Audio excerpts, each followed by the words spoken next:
আমি আপনাকে দুইটা প্রশ্ন করতে চাই, এগুলো পরস্পর সম্পর্কিত। আমার প্রথম প্রশ্নটা হচ্ছে, পুরুষরা যখন জুমার নামাজ আদায় করে, যদি ভুল না বলি, মানে আমি যতদূর জানি আলহামদুলিল্লাহ এখানে ফরজ 4 রাকাত হয়ে যাচ্ছে 2 রাকাত জুমার নামাজের সময়। আমার প্রথম প্রশ্ন, ব্যাপারটা এরকম কেন? দ্বিতীয় প্রশ্ন, ধরেন একটা বাসায় আমরা দুজন মহিলা, এখন জামাতে নামাজ আদায় করতে গেলে কমপক্ষে কতজন মানুষ লাগবে? আমরা দুজন কি জামাতে নামাজ পড়তে পারবো? আর জুমার দিনে হয়তো বিল্ডিংয়ে 6-7 জন মহিলা আছে যারা একসাথে নামাজ পড়ে, এখন আমাদের জন্য কি ফরজ 4 রাকাত, তাহলে 2 রাকাত হয়ে যাবে? এ ব্যাপারে আপনি কিছু বলবেন। বোন দুটো প্রশ্ন করলেন। প্রথম প্রশ্ন, জোহরে 4 রাকাত ফরজ নামাজ জুমা এসে 2 রাকাত হয়ে যায় কেন? জুমা হচ্ছে শুক্রবারের জোহরের নামাজ, এখানে বেশ কিছু শর্ত আছে জুমার নামাজের শর্ত। এখন 2 রাকাত হলো কেন? 2 রাকাত হয়েছে তার কারণ জুমার নামাজের সময় খুতবা দেওয়াটাও প্রয়োজনীয়। এই সময় একটা বক্তৃতা পেশ করা হয় নামাজ পড়ার আগে, এই কারণে সেখানে 2 রাকাত কম। কারণ এখানে আমাদের শুনতে হবে সেই খুতবা, জুমার নামাজের খুতবা, সেই কারণে 4 রাকাত নামাজ কমে হয়ে যায় 2 রাকাত। আপনার দ্বিতীয় প্রশ্নটা নিয়ে বলি যে জামাতে নামাজ পড়তে গেলে কতজন মানুষ লাগবে।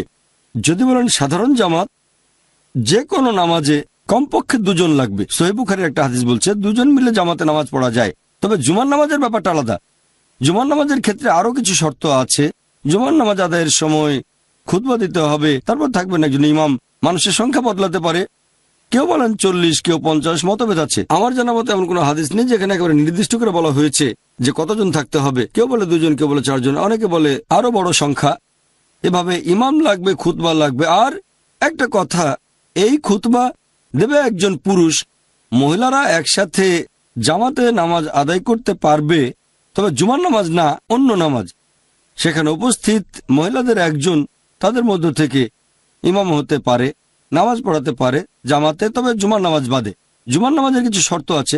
আর জুমার খুতবা ইমামকে হতে হবে একজন পুরুষ। এটার ভিত্তিতে আর আমার জানা মতে কোনো হাদিস বলছে না যে মহিলারা জামাতে জুমা পড়বে আর ইমাম হবে মহিলা। একটা হাদিস আছে, হযরত আয়েশা আল্লাহ তার প্রতি সন্তুষ্ট থাকুন, তিনি মহিলাদের নামাজে ইমামতি করেছিলেন, আর সেটা ছিল সাধারণ নামাজ। তবে কোনো হাদিস বলছে না যে জুমার নামাজের ইমাম একজন মহিলা, যেখানে আছে শুধু মহিলারা।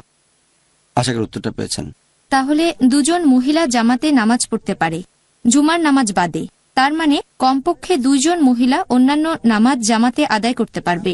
হ্যাঁ বোন, হোক তারা পুরুষ বা মহিলা, জামাতে নামাজ পড়তে গেলে কমপক্ষে 2 জন লাগবে। তাদের মধ্যে একজন হবে ইমাম, তারা পুরুষ হতে পারে, মহিলাও হতে পারে, ছেলে বা মেয়ে। জাযাকাল্লাহ খায়র। ثم تولوا عنه وقالوا معلم مجنون إنا كاشف العذاب قليلا إنكم عائدون يوم نبطش البطشة الكبرى إنا منتقمون ولقد فتنا قبلهم قوم فرعون